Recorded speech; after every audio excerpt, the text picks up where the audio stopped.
Hello and welcome to the brand new episode of The Hot Tag here on goit.net. I am Adam Stephen Kelly and I'm joined as always by Ed Kelly. Welcome to the show. And it's a bit of a belated edition of The Hot Tag this week, as due to the recent snowfall in the UK presented us with some travel issues, so we were unable to bring you the episode this past Sunday as scheduled. But it is January 25th 2013 and we are here today for our second episode of the new year, and because of the delays and things like that, we've decided to forego some of the usual wrestling reviews, and we'll be concentrating today on not only a preview of this Sunday's WWE pay-per-view event, the Royal Rumble, but also taking a look at some wrestling news and also looking at the mailbag. But it's going to be a bit of an extended edition of the mailbag this week, as due to the delay again, it's been building up a bit. And also, if you remember on our final episode of 2012, because of concentrating on things such as our favourite, wrestlers of the year and your favourite wrestlers of the year, etc., we didn't look at the mailbag on that episode. So things have been building up a bit. We're answering double the questions as we normally do on this week's edition. So it's going to be a packed show as always, even though we're going to be taking a look at a few different things. So I think it's best if we start looking at some recent wrestling news. Yes, let's start off with some news of the world of wrestling. Unfortunately, we have to report that superstar Billy Graham, WWE Hall of Famer, has unfortunately again been taken to hospital, this time apparently suffering double pneumonia and also heart failure.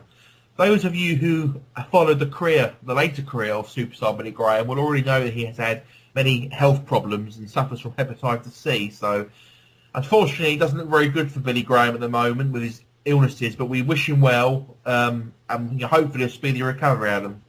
Yeah, absolutely. I mean, as you said, a WWE Hall of Famer. His health has been, in the news quite a lot over the past few years, but hopefully he's gonna pull through. Absolutely. This week has also marked the 25th anniversary of Hulk Hogan's first WWE title reign. Can't believe 25 years ago now. It's unbelievable really how time has flown, but certainly a lot has happened in the world of wrestling over those last 25 years. And also Hulk Hogan's career. Yeah, Hulk Hogan defeated the Iron Sheik at Madison Square Garden to win his very first World Wrestling Federation Championship. And, I think that, wrestling simply would not be what it is today had Hogan not won. Because quite literally, as soon as the Iron Sheik's, the referee counted the 3 in that match, Hulkamania was born. And, look where that led. I still think Hogan is the biggest star that wrestling has ever seen and will ever see. Absolutely. I mean, there's always the argument. I think even Vince McMahon says it now, probably because of his, ongoing sort of love-hate relationship with Hogan, that Stone Cold Steve Austin is the biggest superstar in WWF history. And there's always the thing that they always try and say that he's outsold Hulk Hogan merchandise, etc.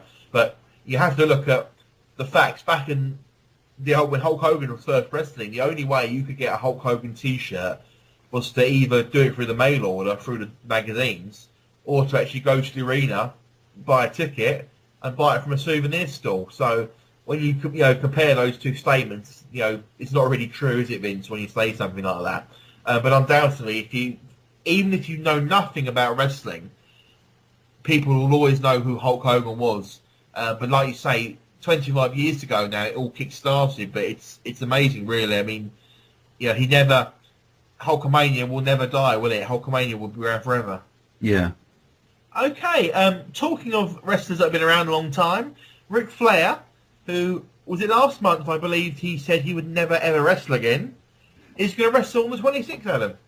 Yes, we mentioned this a couple of weeks ago, actually, but a bit of a tidbit is that tomorrow night in Japan, Ric Flair is going to be wrestling a tag team match in All Japan Pro Wrestling. And yes, just last month, actually, Flair said he would never ever wrestle again because of what happened to Jerry Lawler.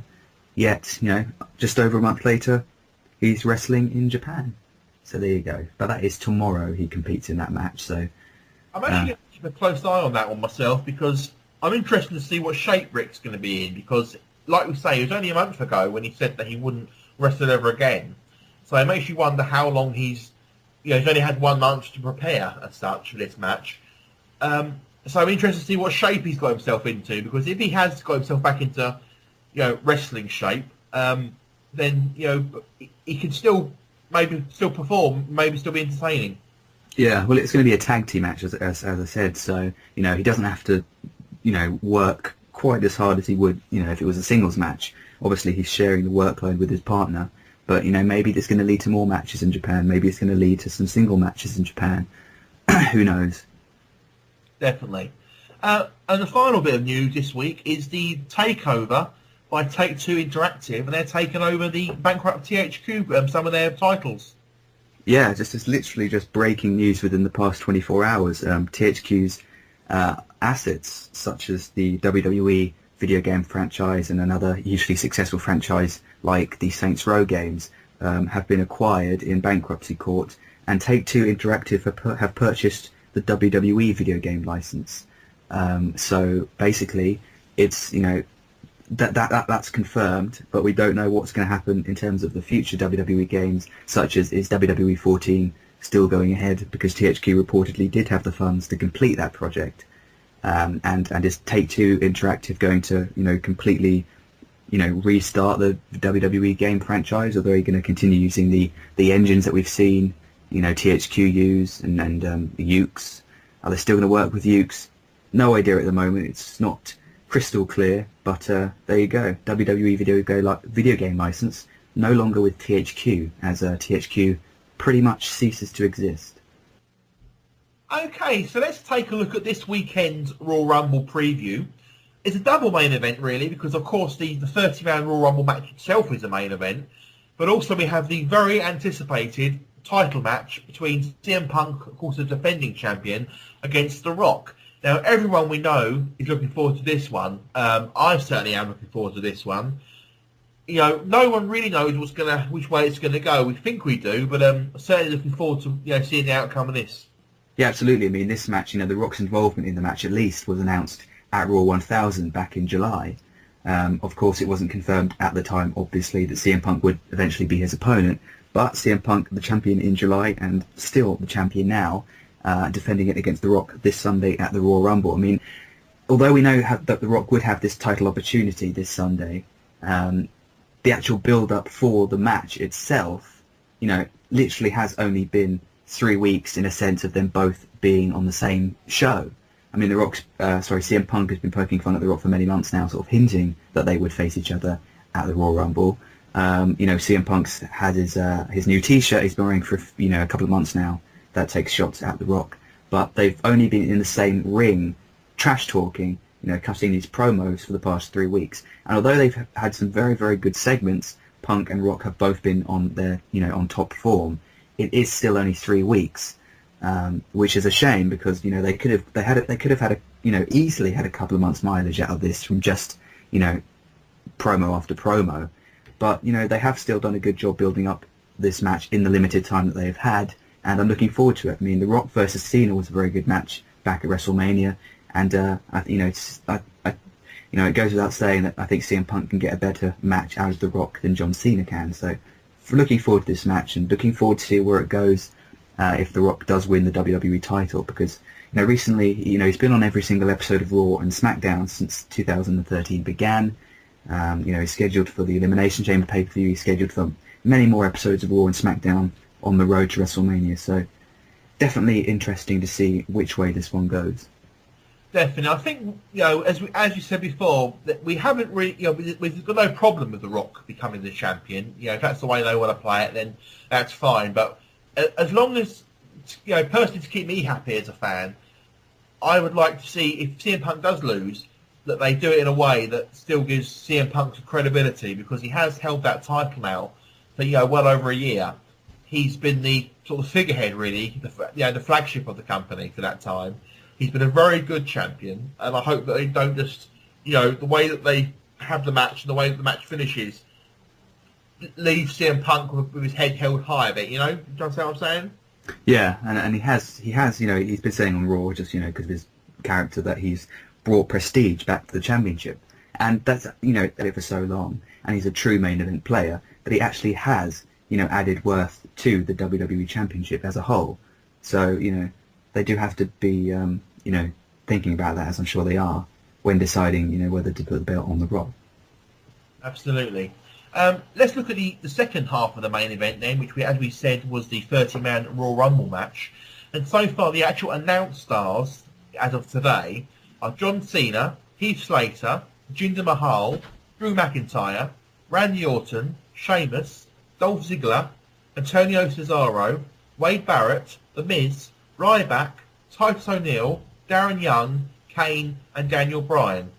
So quite a mix there of some big names in there as well. Obviously, they're going to throw in a few surprises, I should think, and that actually links to a question we have in the mailbag a bit later. But the Royal Rumble is always something to look forward to because you're never quite sure what happens. And of course, with it leading up to the winner getting a title shot at WrestleMania, it means something, doesn't it? So, again, always looking forward to this one. Yeah, definitely one of my favourite events of the year, the Royal Rumble, and certainly one of my favourite matches. I mean, it's unpredictable. You don't know what's going to happen. There's usually some surprises. The only thing is that those superstars that you just mentioned, who have all been, officially announced as being in the Royal Rumble match, that's 15 right there. 15 names. That's half of the entries, and we already know who they are. And that's not just like spoilers. That's confirmed on WWE television. So I'd rather not know half of the entrants in the 30-man Royal Rumble because that does take away, some of the element of surprise from that match. But looking at the names there, I mean, you've got John Cena, who I could quite easily see winning the match. Again, we've been talking about this for weeks now, leading to Cena versus The Rock 2 at the WrestleMania for the WWE title. That's one scenario. Dolph Ziggler on Raw won a Beat the Clock Challenge match, and Vicky Guerrero pulled the swerve out and said that he won the right to choose his number, but she didn't reveal until he'd won that the numbers he had to choose from was number 1 and number 2. So I'm thinking that Ziggler could be pulling a Shawn Michaels and win from number 1, or Dolph Ziggler is definitely going to be one of the main features, so to speak, of the Royal Rumble by staying there from number 1 to almost the very end.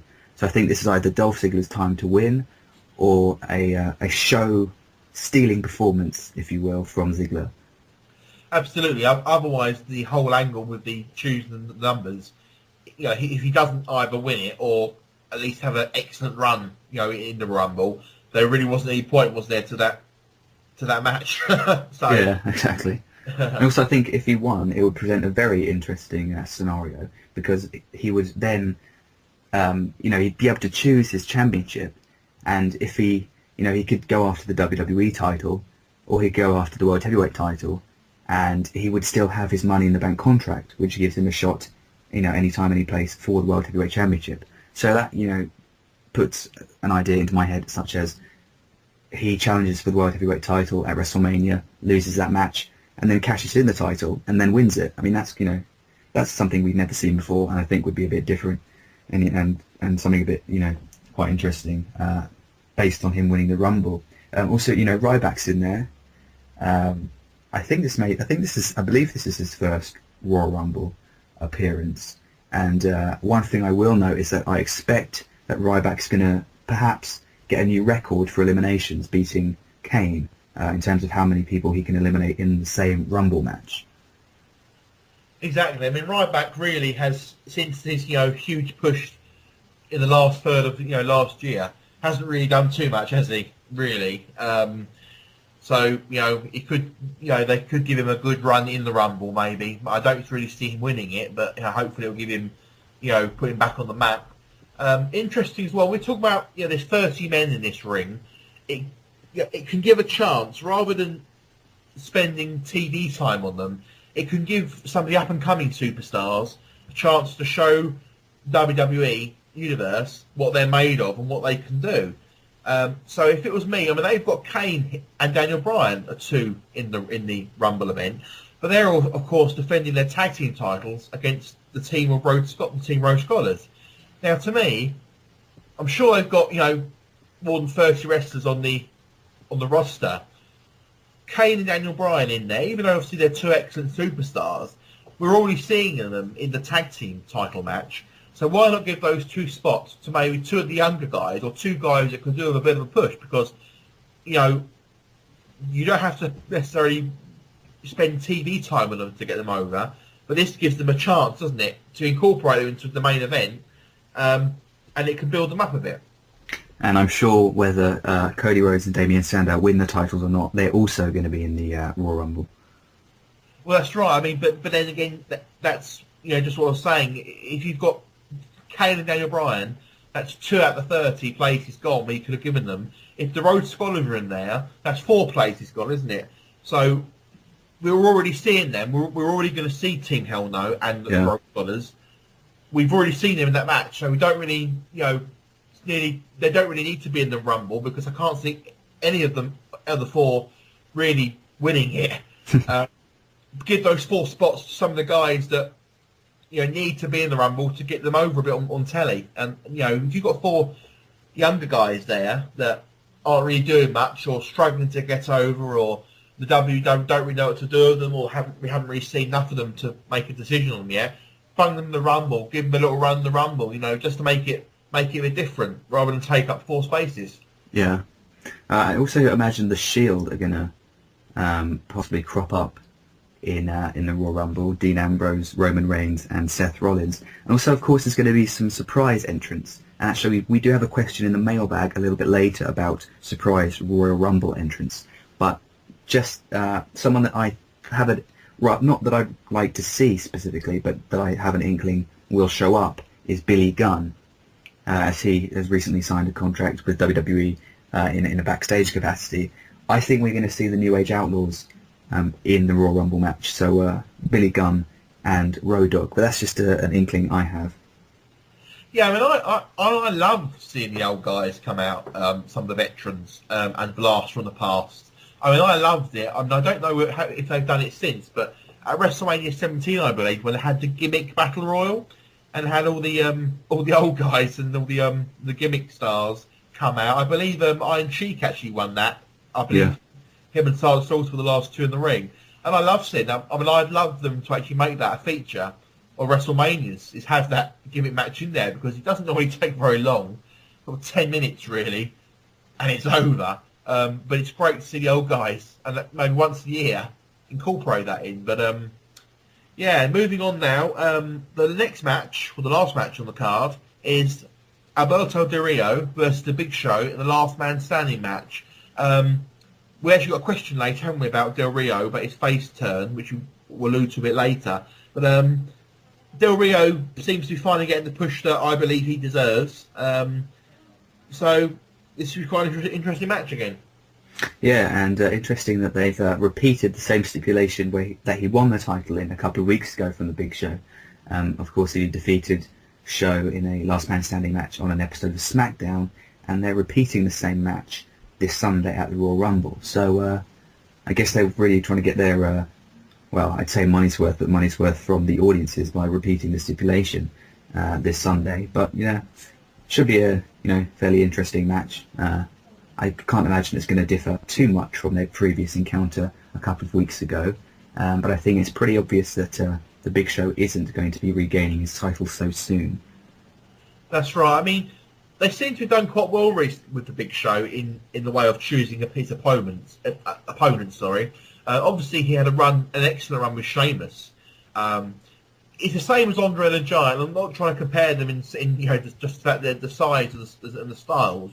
But when you have a wrestler that's that big, you have to pick an opponent that when you have them in the ring together, they actually look like they can actually do damage to them. Whereas you have sort of Rey Mysterio versus Andre the Giant.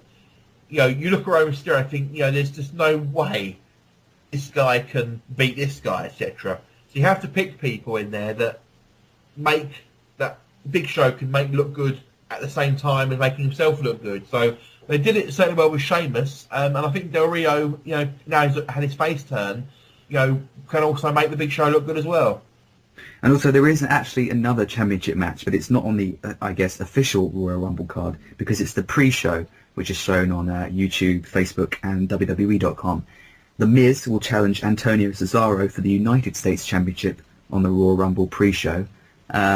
I'm sure it's going to be a fairly basic match. I mean, they've been building up to it for a couple of months actually now, pretty much since the Miz turned babyface, and Antonio Cesaro has been having quite a few appearances on Main Event, which of course the Miz does commentary on with Michael Cole. So they've been building it up for a while now. I would like to see Antonio Cesaro's title reign continue because I think the belt is doing him some good in getting over at the moment. So I would not like to see The Miz regaining the US title, but you never know with a match on the pre-show because like when they actually Cesaro defeated Santino Marella on the pre-show of a pay-per-view last year to win the US title, and I believe that was the very first title change we had seen on a pay-per-view pre-show. So you never know if they're going to want they're just going to want a title change, almost for the sake of it, just to sort of insert that aura of unpredictability, so people actually decide to watch the pre-show. Yeah, I mean, Cesaro's had that title now for how long? 5-6 months, I think. 5-6 months. I mean, I like the idea with what they've obviously done with CM Punk. I'm sure that his title reign will come to an end on Sunday. But I like what they're doing now with the title of the belts, putting them on the champions for an extended period of time. Because, I mean, people always say, if they want to put someone over, give them a title run, give them the belt, give them the strap for a bit. But I don't believe that the belt makes the wrestler. I believe the wrestler makes the belt. And I certainly think CM Punk, in that case, has certainly made the championship mean something again. Same as Cesaro. I mean, it's only the United States Championship, so it's not considered obviously one of the big ones as such. But he's made that championship mean a lot more than it was on Santino Marella, in my opinion. That was a bit more... Just slightly, yeah. Definitely. So, by giving him the run for a while, it's put credibility back into the title picture. And, and he's doing a good job with it. So, personally, I'd like to see him keep him for a bit longer until someone comes along that can make the belt mean something. Yeah, well, long may it continue, and I would rather see Cesaro drop the title on the official card of a pay-per-view event rather than a pre-show. Exactly, because if you're, it's the same as WCW giving away pay-per-view matches for nothing. Again, Bill Goldberg versus Hogan, that was announced a few days before. That would be on the, I think it was on the Thunder show. Yeah. That title changed hands. Now, that match could have sold out massive arenas. And imagine the pay-per-view, imagine the buy rate to that match. And WCW gave that for free. I know that this match here isn't, quite in that caliber of Cesaro versus The Miz, but, a title match, no matter, even if it is one of the lesser titles, should really find its way onto a main card. Yeah, you do need to find the balance between, what you want to give away for free and what, you want to make, to showcase on pay-per-view. And obviously, you do need to find attractions, to put a match on a pre-show to make people actually want to watch it. But you do need to find the balance. And actually, it does remind me, I may have mentioned this, many episodes ago, when TNA, when the King of the Mountain match was the signature of TNA's King of the Mountain pay-per-view, and actually, I think it was when Impact was still on Fridays, so 2 days before Slammiversary, they had a King of the Mountain match. 2 days before their annual King of the Mountain match at Slammiversary, they decided to do a King of the Mountain match 48 hours before the pay-per-view. Ridiculous, isn't it? Completely ridiculous. But there you go. Anyway, that's logic and booking logically in TNA. We could do an entire episode on. Okay, let's move on to the mailbag. This is an extended mailbag, as we alluded to earlier. This first question is from Chris Lappin. Thank you, Chris. He's a regular contributor to the questions. Okay, he says, book one superstar signing from TNA to WWE. Choose anyone from the TNA roster and explain how you would book their debut, how you would get them over, and who they would be in a program with. Okay, thank you, Chris. That's an excellent question. Right, I'll start off with this one. Personally, by now, if you listen to the show regularly, you'll know I'm a huge fan of Bobby Roode. I think he's, without doubt, the best talent in TNA, and he is undoubtedly the first one I would steal from TNA if I was booking WWE. It's quite a difficult question about how you would book them as such. Personally, because obviously he's known as sort of when he came in, he was known as the money man, and sort of the Wall Street character when he came in, I would actually book him maybe as the leader of the Shield, and maybe the money behind the Shield, as sort of their leader, and maybe bring him in as that, really.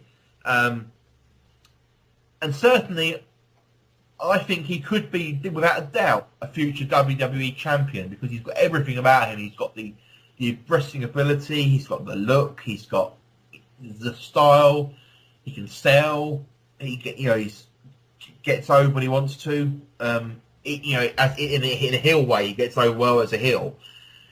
So I would love to see him in WWE, and maybe as the leader of the Shield, just to spice that angle up a bit.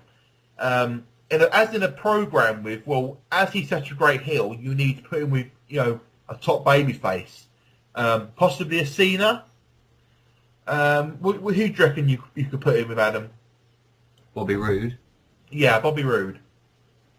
Well, I can visualize a future program with John Cena, kind of like I guess a star-making program similar to what Dolph Ziggler has recently had with Cena, and also what The Miz had with Cena a couple of summers ago, which basically, pretty much launched him into the WWE title picture. Cena sort of being used as a stepping stone to the main event, essentially. I could definitely see Bobby Roode going off, in a program with Cena. But I would personally definitely build him up a bit first before. I definitely, if I was personally booking it, and I would have to say the same thing, if we're talking about talents who have never been in WWE, rather than, say, I'd like to see the Dudley Boys back in WWE. As a member of the TNA roster who's never been in WWE before, who I would like to see, I would have to agree and say Bobby Roode, because, basically for the exact same points that you just mentioned there, he is self-proclaimed it factor of professional wrestling, and he really is. I mean, he's very good in the ring. He would fit the WWE's in-ring style perfectly. He's great on the microphone. He's great at being a heel. He's a natural heel, and he's got the look. I mean, he's got the look that, most importantly, I guess, in terms of WWE, he's got the look that WWE likes. So I would, if I was personally booking it, I would bring him in and bring him up slowly, similar to how they've been booking Antonio Cesaro recently. I mean, they haven't pushed him they haven't put him in the deep end. They haven't relied on just, internet fans, kind of like they did with Daniel Bryan. Well, I suppose they didn't really, because, he just kind of got over by himself. But I would definitely have the slow build with Bobby Roode. I mean, I would love to see him come in and just, first of all, just to get him, over as the ultimate bad guy, put some, I don't like to say job guys as such, but, put him against people like Santino Marella or Rey Mysterio, or, just put him in with the baby faces, sort of the lower down baby faces, and just let Bobby Roode come in and arrogantly destroy them and build him up, then put him against a middle of the road sort of threat. Someone like The Miz, maybe, as The Miz is a face now, and then build up to that top level against the Cenas of this world. I tell you what, another thing in sort of a fantasy, if we're playing fantasy wrestling here, one thing I would love to see is another good stable, a heel stable formed. I mean, nothing will ever beat the Four Horsemen, but imagine if you had a stable of, like, aristocratical bad guys. Imagine if you had the Team Road Scholars partnered up with Alberto Del Rio, even though he's a face now, and Bobby Roode as a four-man stable. I mean, that would be absolutely awesome. You have, the New Money Inc. kind of. Yeah, I mean, sort of a new money. I mean, you've got the brains and the money and the brawn there, basically. You've got the four sort of aristocrats. I think that as a heel stable would be brilliant. And then you could have them, like the Horsemen did. You fight one of us, you fight all of us. And when it gets sticky in the ring, they come down and run in and have a schmoz. And then you can, have, maybe a good guy stable form, a face stable, and they can, like they did with the Horsemen. So, I mean, that would be a dream for me. Another thing I would do, actually, with Bobby Roode, if he was going to WWE, because he doesn't need to be protected, from wrestling, like some of the WWE roster members do, or need to be protected from speaking, because he pretty much is the total package, as I said. I would actually just introduce him and just have him, just literally have him talking in the ring for, a month, not even wrestle once. Just get under the fans' skin and make him, make them hate him before he even had to put on a pair of boots and, actually wrestle. Because he is good enough. He knows, he knows how to be a heel. I would just let him talk for a while. Yeah, it's a good point. He certainly has got all the skills, including the mic skills. I mean, I'd love to see them maybe go back to doing the old vignettes. Just having, a minute on Raw each week and SmackDown. Just have, some video of him just saying, I'm so-and-so. I'm better than you, blah, blah, blah. I'm got all the looks, the money, the ability. I'm better. I'm coming to the WWF to get a E for the title, etc. So yeah, I agree with you there.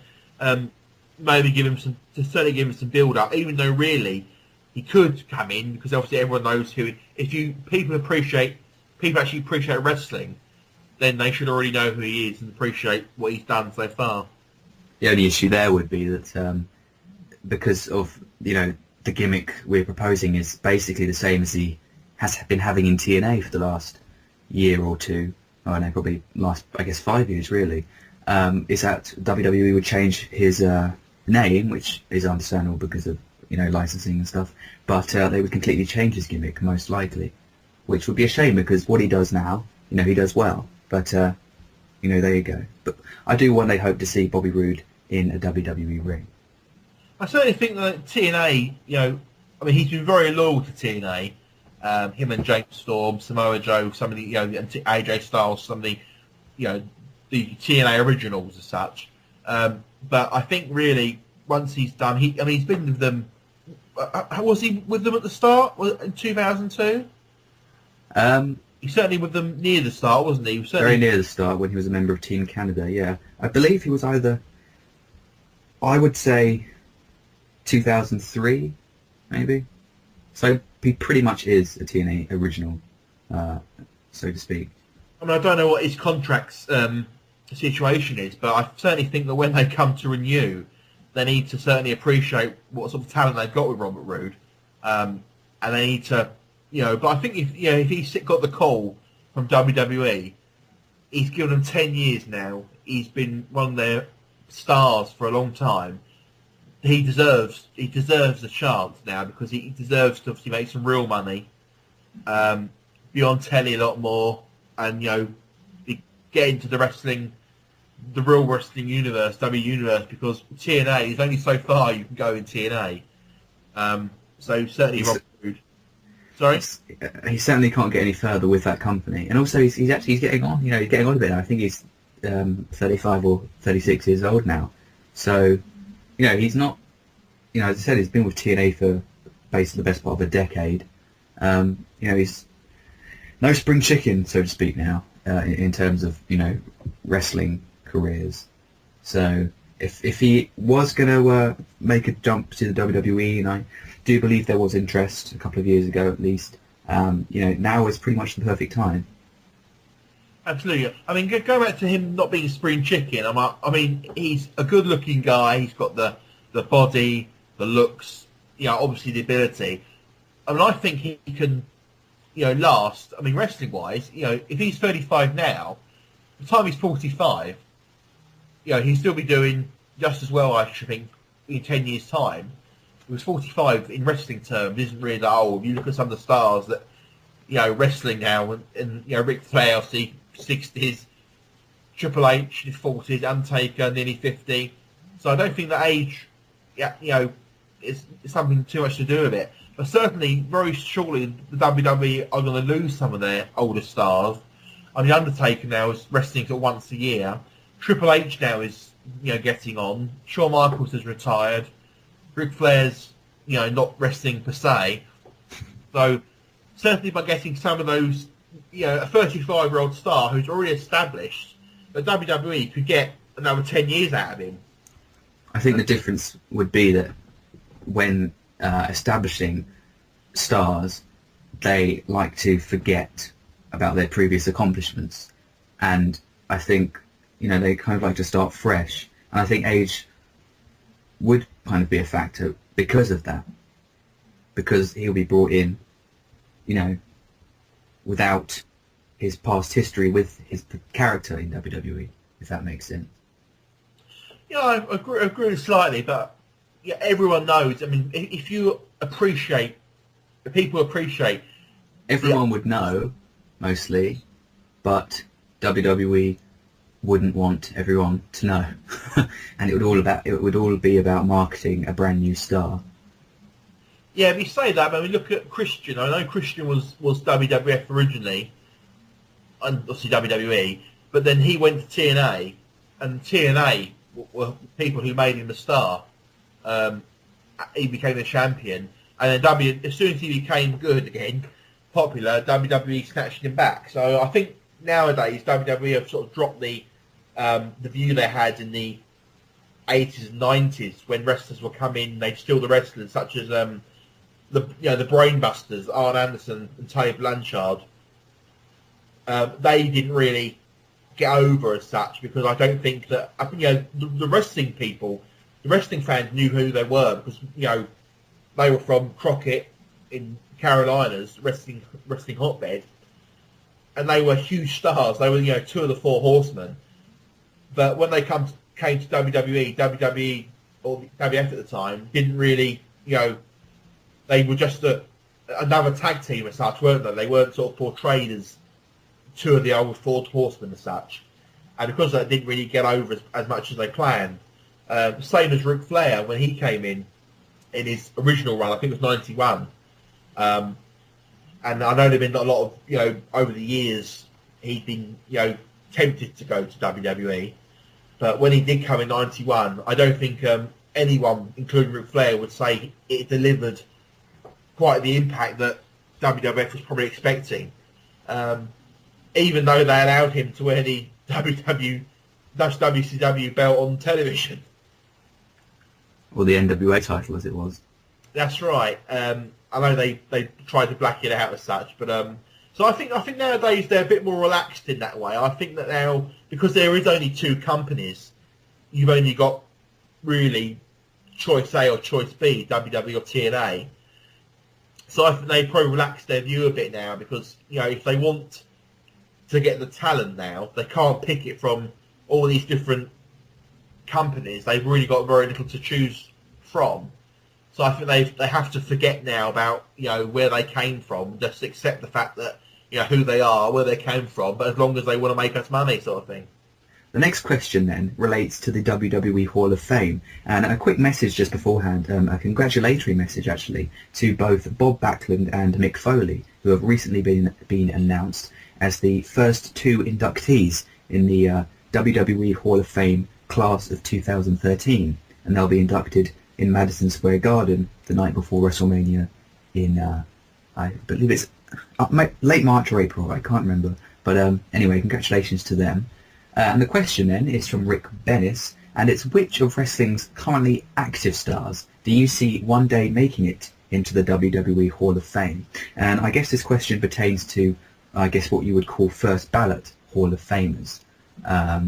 Currently active. Well, there's a few stars who, I don't know, Jake Roberts is supposedly doing the DDP yoga thing, and best of luck to him with that, for one last run in the ring. And I guess he has been still making some, sporadic independent wrestling appearances. So let's just say that Jake Roberts is still active. So I would definitely put Jake the Snake Roberts in there.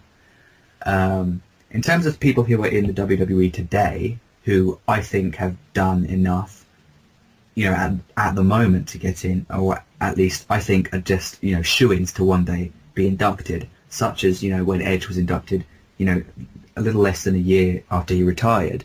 I would say people like, Triple H, The Undertaker, CM Punk even, Randy Orton, Kane. Yeah, I mean, I always find it's a very difficult question when they talk about currently active stars. I certainly could tell you people from the past, or people that, either deceased wrestlers or wrestlers that just aren't in the picture anymore. But certainly Rey Mysterio, is an absolute must, I think, in the Hall of Fame. The Rock, of course. The Rock, John Cena. John Cena, CM Punk. I mean, they're, absolute shoo-ins, aren't they, for the Hall of Fame? But, I think if they've got to give it time. If they're going to induct these currently active stars, they need to give it longer between when they induct them, and I'll explain what I mean. I mean, with Edge, now, if Edge was still wrestling, he wouldn't be in the Hall of Fame, would he? He wouldn't have got inducted into the Hall of Fame last year. He is a Hall of Famer, Edge, but not just yet. I thought it was too soon when they inducted him. I thought that he was definitely a future Hall of Famer. So I think that when they do the Hall of Fame, they should concentrate on maybe the wrestlers that aren't currently active, rather than the ones that have only just sort of stopped. But I find it easier to talk about the ones that aren't as active. But certainly the Honky Tonk Man. Now, there's always speculation about when he will go in, or he's been asked. I think he said that he's been asked several times now, but he's had to turn them down. I don't think it's the fact that he doesn't want to be in the Hall of Fame. I think it's the fact that because obviously he's been on the independent scene now for 20 plus years, he has a lot of commitments. And I think the WWE, when you agree to a Hall of Fame, there's like a non-compete for so and so many days, or you have to clear your bookings within so many days of the office, and he wrestles a lot, and the days maybe don't sit right for him when he can do it. So, but I'd love to see him in there because he was a fantastic wrestler in his day, and arguably the greatest IC champion of all time. But I mean, there's so many. I mean, Booker T, I think another one. Sting, Chris Jericho. Absolutely. I mean, it's the sort of question that when you think off the top of your Dudleys. head... Definitely. Hardys. Christian. Really, I mean, the list goes on. I mean, I find I struggle when I think about these things. I try and think of the roster and think, who's going to be, who can I think of? But when you sit down and think about it, it's easier. But, I mean, I know the Garage and Horsemen, I know they're not... Ian Anderson obviously doesn't wrestle anymore, and Tay Blanchard doesn't wrestle anymore. Ian Anderson obviously is involved with, I think he's still a road agent for the WWE. I mean, I know they were inducted as the Horsemen, but really they could deserve to be inducted on their own merit as well. Ric Flair has been. Ian Anderson, to me, deserves to be in the Hall of Fame on his own, as does Tully Blanchard. Baby Doll, she's active still. She does a lot of independent events and signings, etc. Or Roma? No, I'm just kidding. The worst four horsemen ever. I mean, I'm surprised that no one's mentioned Lex Luger, because not that he'd be my first pick to go to the Hall of Fame, but he's certainly done quite a bit in wrestling, and obviously he was that terrible stroke that he had. So they inducted Edge after his injury into the Hall of Fame. So they could do the same with Luger. The Big Show's another one as well. Big Show will certainly be in there one day. I mean, Magnum TA. I mean, he was destined to be one of the all-time greats in the wrestling industry. Obviously, his career was tragically cut short by a Porsche. He had an accident with his Porsche, but he would have been world champion one day. So he, maybe he deserves on his short career, but he could deserve to go in. I know these aren't currently active superstars, but I mean, the list really can go on and on and on. Yeah, definitely. I mean, even looking to announcers, I mean, I'm sure Michael Cole's going to be in there one day. John Bradshaw Layfield is going to be in there, probably within the next 5 years, I would say. Yeah, I mean, it's going to come to the point eventually a few years yet, but they'll start to sort of run out, really, of people obvious people. And then you'll probably find some of the outside people will get in, that people you don't really think of now, but they'll run out eventually, because they induct sort of how many a year? They induct 8 people sometimes, or maybe more, 10, isn't it? Around that number, yeah. Around sort of 8 people. So, in sort of 10 years' time, there'll be 80 people, 80 more inductees, and they'll start to struggle to find people. I mean, Owen Hart. Will Owen Hart go in? Posthumously. Will Chris Benoit ever go in? No, I think that's a given. There's so many people that you think are deserving that will never go in, for different reasons. But no, I mean, I don't really. I mean, again, really, that list that Alan said is probably the most realistic list. People like The Undertaker, CM Punk, Cena, Mysterio, they'll all be Hall of Famers one day. There's a great question here from Derek, not sure of the surname, but if Vince McMahon had kept WCW around after buying it in 2001, what do you think the wrestling landscape would be like today? And I think that's in reference to the fact that I do believe Vince McMahon was, the original intentions were to keep WCW around, I don't know for how many years, but I believe it was the Raw main event between Buff Bagwell and Booker T that was so, had such an incredibly poor response to it by the fans, both at home and in the arena that night, that basically McMahon pulled the plug on the entire idea just based on that one match. So yeah, no idea how long the WCW plans were supposed to go ahead, but 2001, over a decade ago now, would WCW still be around today if that was the case? If it was like WWE ECW, would a WWE WCW still be around today? Very interesting and hard question, I think. What are your thoughts on that one?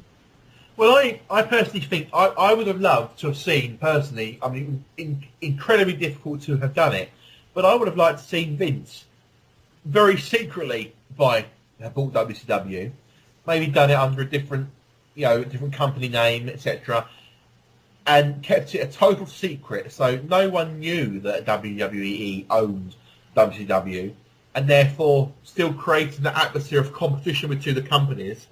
However, under Vince's ownership and leadership, WCW could have turned it around. I'm sure under Vince, he's the man to have done it. And then you own your competition. So it's, WWE would still be number one, WCW would be number two, and TNA would still be third. There's no way they would be second still. But if you own your competition, then you really have got the world in your, as Vince McMahon said, the world of wrestling is in my hands.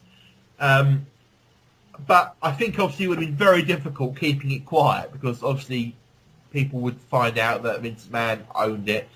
But even still, he could have still kept it as WCW. And then you've got, if you had Nitro and Thunder, and you've got SmackDown and Raw, I mean, they could have, rather than had Monday Nitro, they could have had Monday as Raw still, Tuesday they could have done Tuesday Nitro, then they could have maybe a Wednesday event and SmackDown maybe, or have it on a Saturday night. So they could have had 4 wrestling shows a week, and they could have actually dominated. I think they missed the opportunity there, really, because, and also as well, if they had four shows a week as 2 separate companies, imagine the amount of talent they could get over on telly, and that would get all the talent over. Imagine the merchandise it would sell, the house shows, create that competition again, create a bit of between the two. That's my opinion anyway. Yeah, I think in terms of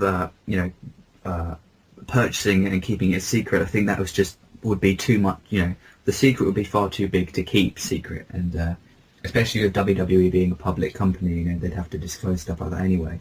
But the brand split, the division between Raw and SmackDown was basically a response to the plans with WCW going out the window, and of course now the brand split is basically non-existent.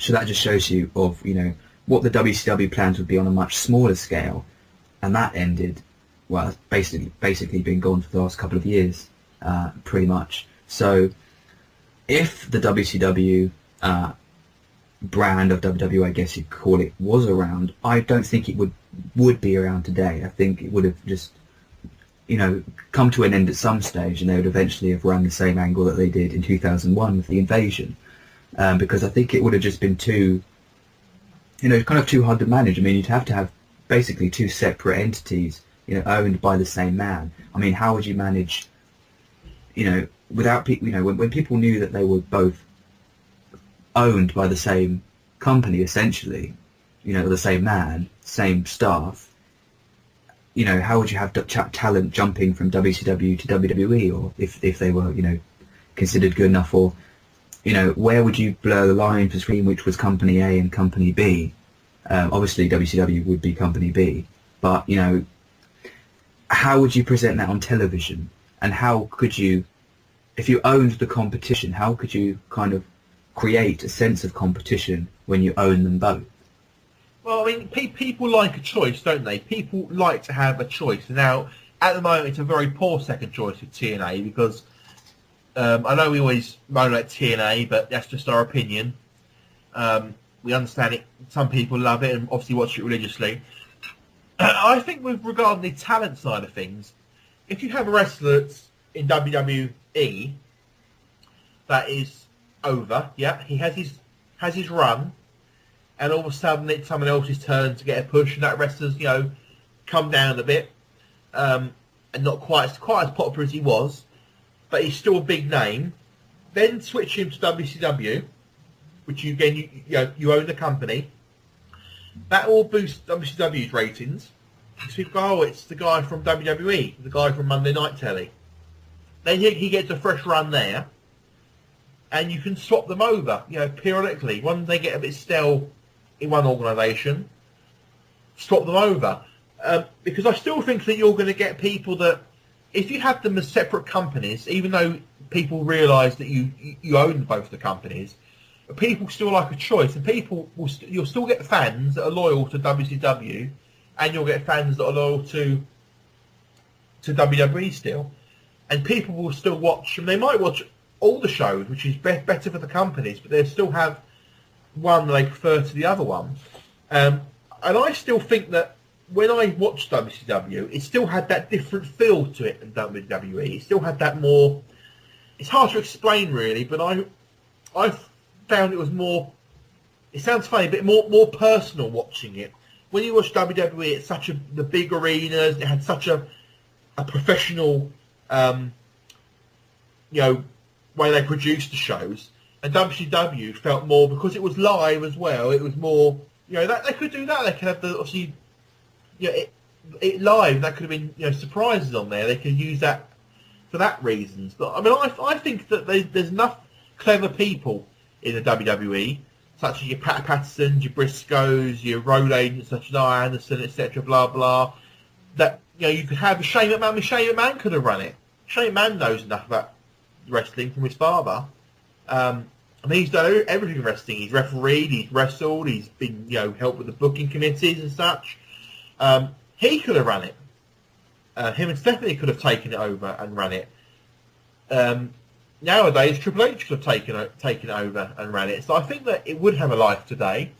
I mean, I'd love to see it today, WCW. But I mean, even though it wouldn't be direct competition in the fans' eyes, because they know that Vince will own both companies, you still think, oh well, which is the better show, etc. And that might make the wrestlers compete, try harder, because they're thinking, well, the fans are saying that the WCW show is better than Monday Night Raw. And there's obviously the rating as well. Even though you own both companies, the ratings go up and down. So if the WWE wrestlers on Raw and SmackDown see the WCW show, the ratings are getting bigger. They think, well, hang on a minute, we need to do something here. We need to improve to get our show back up the ratings and such. And that creates not necessarily a competition between the companies, but a competition between the wrestlers to perform better. And I think that would only benefit, WWE. Well, certainly a very broad and complex question, so thanks very much to Derek. The next question then is from Mitch Parker, and he says, what do you make of Alberto Del Rio becoming a babyface? Well, personally, I think absolutely terrible idea. It's the same with The Miz. Alberto Del Rio just has that look about him. He's the essence of excellence. He's a great-looking guy. He's a great-looking man. He's got the ability. He's got the technical ability. He's got everything that heel needs. He's suave. He's arrogant. He's got his own announcer. He drives to the ring in an expensive car. He's a heel. There is no way in my mind that WWE should have turned him babyface, because I don't think the fans buy it. You know, he's not seen as a nice guy. It also means to me personally that Ricardo Rodriguez is now, you know, if you're a good guy, you don't need someone to introduce you. You know, he's not needed anymore. The same with The Miz. The Miz, when he's got that cheeky, evil sort of grin on his face all the time, he's a bad guy in my books. You know, I don't think he's a very good face. I don't think the fans believe it. Yeah. Yeah. Sorry, go ahead. I mean, with Jake Roberts, Jake Roberts had the ability to be a face and a heel because he had such good ring psychology. Even when he was a baby face, he wasn't really a typical baby face, a white meat baby face as such. He was still there was a bit of mystique still to him and a bit of a bad guy image to him still, even though he was a fan favourite. So, but Alberto Del Rio, he's just the ultimate persona of a bad guy. It's like Dolph Ziggler. Dolph Ziggler could never be, in my opinion, a face. I think when you mention Jake Roberts there, I mean, he was all about character development, and he evolved his character depending whether he was a baby face or a heel. And when I think, I mentioned this just when The Miz had turned heel on the whatever episode of the whole tag that was, that The Miz is the difference in The Miz's character between heel Miz and babyface Miz, there is no difference, none at all. So it doesn't actually make any sense. So far, Del Rio hasn't been a babyface for very long. We basically turned babyface at the TLC pay-per-view in December, and then for the next night on Raw, and then suddenly he was, running over Santa Claus and was a heel again for a couple of weeks. Now suddenly, again, he's a babyface. So it doesn't look like WWE can quite make up their mind. But from what I've heard, they've given up on Rey Mysterio as being the kind of top Latin superstar on the roster, so they're going ahead with Del Rio. And it actually was the intention of WWE to bring Del Rio in as a babyface when he first went up to the main roster in the summer of 2010. But Del Rio is a natural heel, and like The Miz, not changing anything about his character, neither has Del Rio. I mean, he still arrives in an expensive car. He still comes to the ring with a black scarf. He still has Ricardo Rodriguez as his personal ring announcer. Absolutely nothing has changed about him. He's a natural heel. He was over as a heel. Keep him as a heel. Absolutely. Next question, again to do with the Royal Rumble match. Not sure who sent this in, they didn't give us a name, but they said, who would you like to see make a special one-off appearance in the Royal Rumble match? Again, this ties in earlier to what we were discussing on surprise Rumble entrance. Who would you personally like to see as a one-off? I mean, we've seen, we always do see a couple of entrants in the Rumble, and in the last few years we've seen, Diesel return, or Kevin Nash, we've seen Booker T. Last year there was Karma in her last WWE appearance. There was Road Dogg. This is a very hard question because there's so many wrestlers we'd love to see again. Honky Tonk Man, he makes sporadic appearances in WWE. I'd like to see him in the Royal Rumble, but maybe last a bit longer than... Because I believe he was in it a few years ago, wasn't he? But then he lasted very long. I think about 10 years ago. So 10 years ago, was it really? This long time ago now. I don't think he lasted very long. I'd like to see him. I mean, maybe Demolition or the Bushwhackers or Nasty Boys, some of the tag team wrestlers. Maybe see them coming in, the singles on there. I mean, the list could go... We could go on and on, couldn't they? I mean, who would you like to see? Well, actually, a rumoured, entrant in this Sunday's Royal Rumble is John Morrison. And I quite like to see, wrestlers, perhaps not just make a special one-off appearance, but actually return to the company in the Royal Rumble. I mean, in the past we've seen, I think it was the 2009 Royal Rumble before he joined TNA, Rob Van Dam made an appearance. If he wasn't under a TNA contract, I wouldn't mind seeing Rob Van Dam. But in terms of, true kind of one-off appearances, like you said, it would be nice to see sort of, tag teams from, previous generation come in, or, like you said, the list really is endless. It could be anyone. I mean, especially someone who we haven't seen on WWE television for a long time. Not just Hacksaw Jim Duggan, not just Sergeant Slaughter. I don't know, maybe the Iron Sheik, although I don't think he's quite up to it anymore.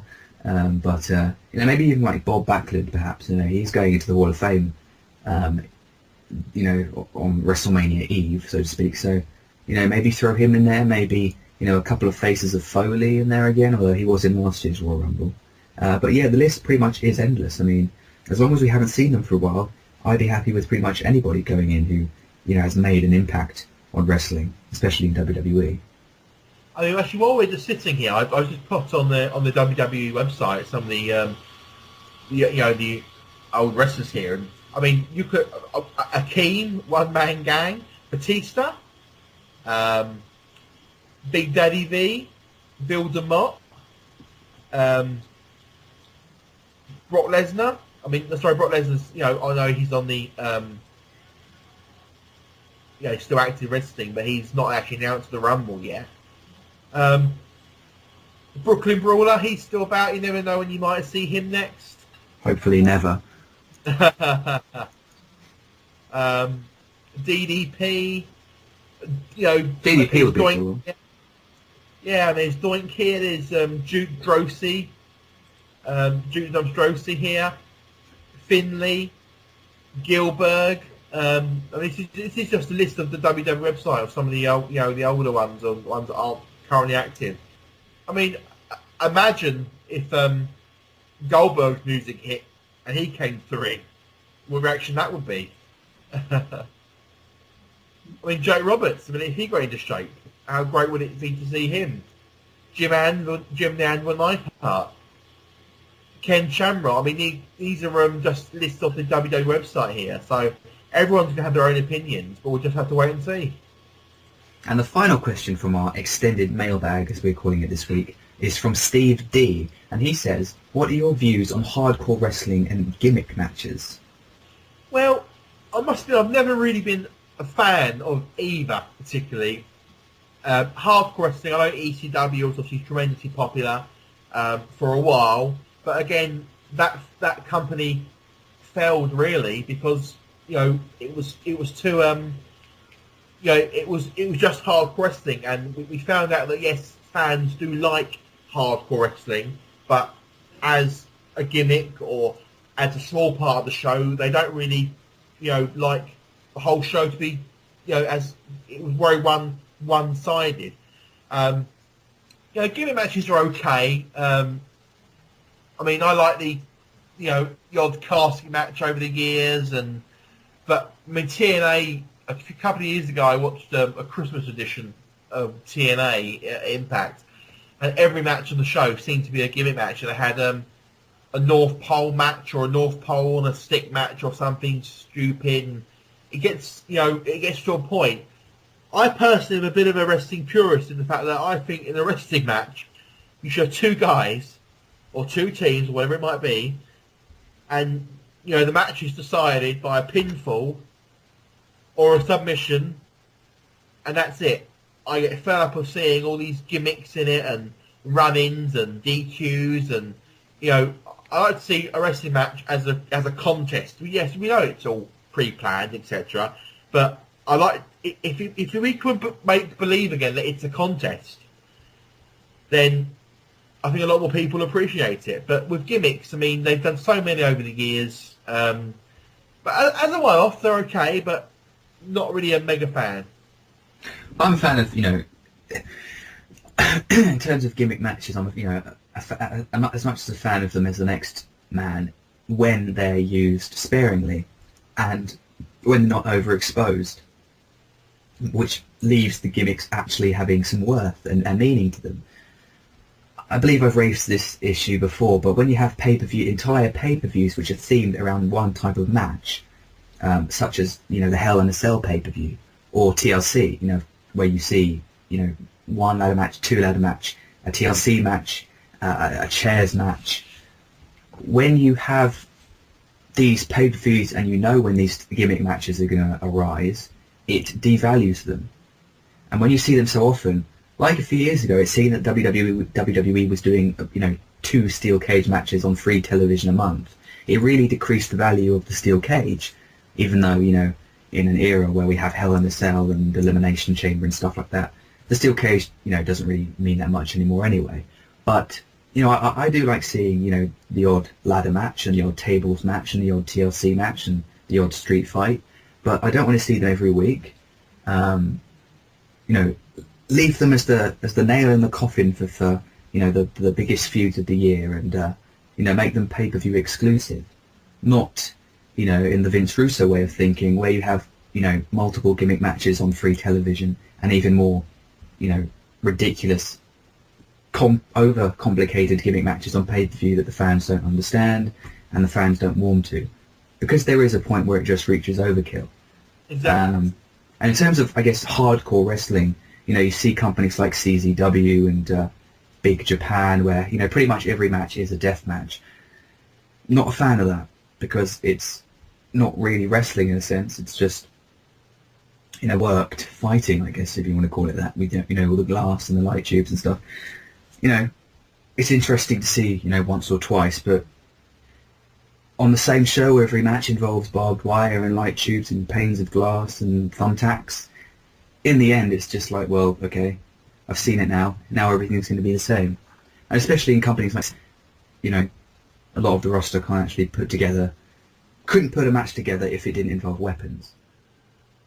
And often weapons are just used to cover up the fact that people can't actually wrestle very well. Looking back at last year's WrestleMania, now I know we've mentioned this several times on the show in different ways, but we were moaning, if you remember, about The Undertaker versus Triple H 2 at last year's WrestleMania, about the match being in the Hell in the Cell. And we both agreed that having it in Hell in the Cell made absolutely no sense at all in the match.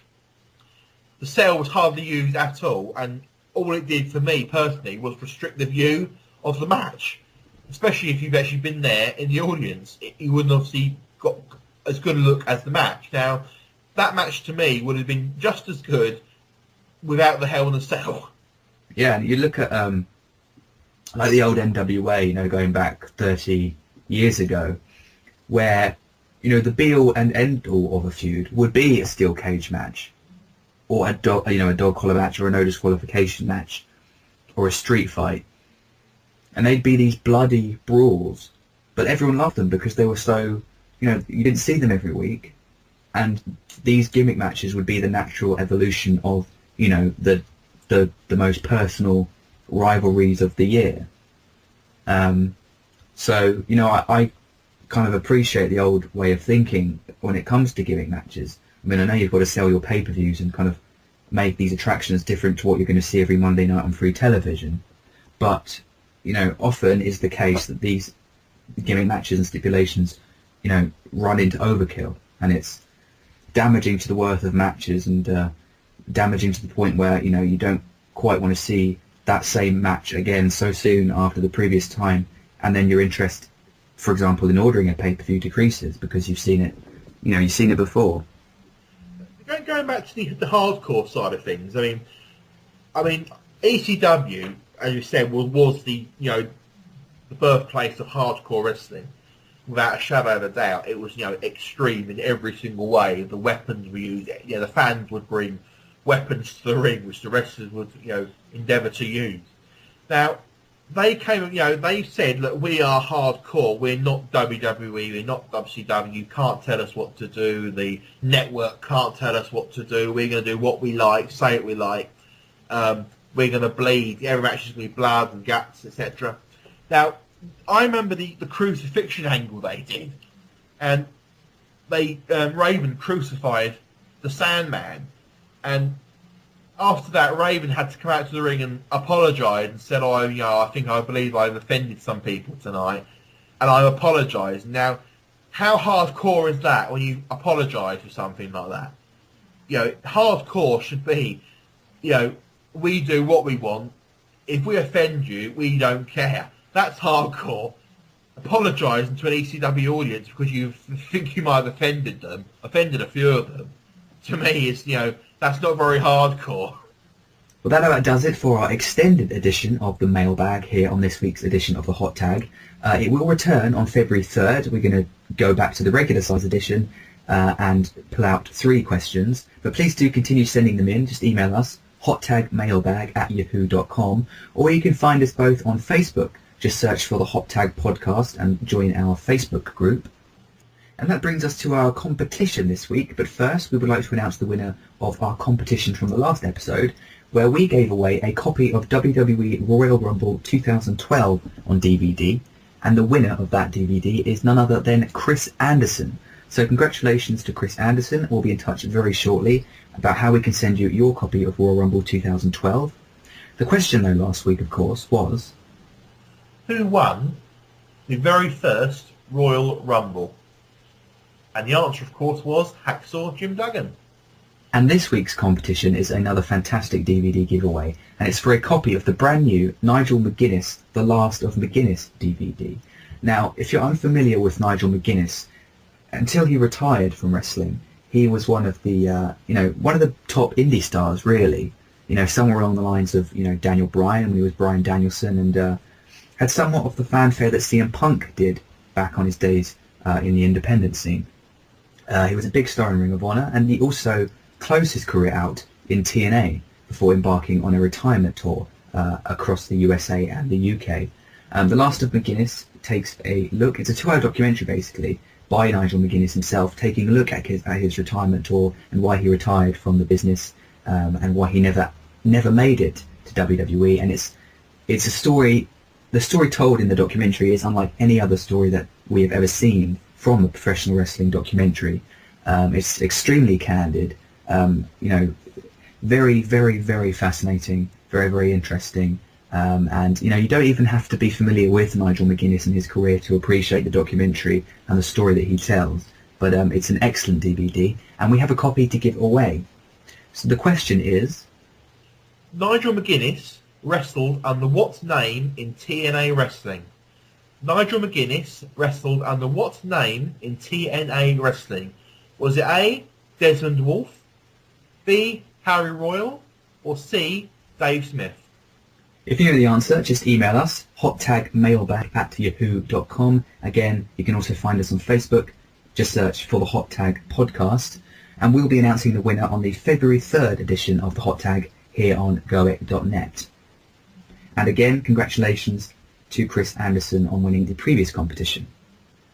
Now, before we go, I'd just like to mention again a bit of a cheap plug for the Layfield Report, John Bradshaw Layfield's official website. And I've been I've been writing a 5-part series looking at the greatest villains in professional wrestling history.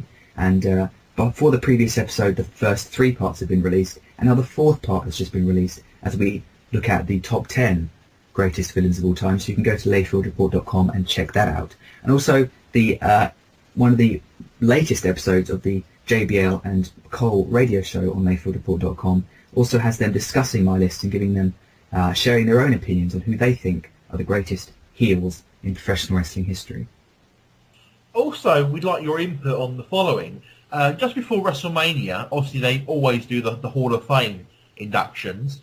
We'd like to know who you'd like to be inducted into our Hall of Fame, the Hot Tag Hall of Fame.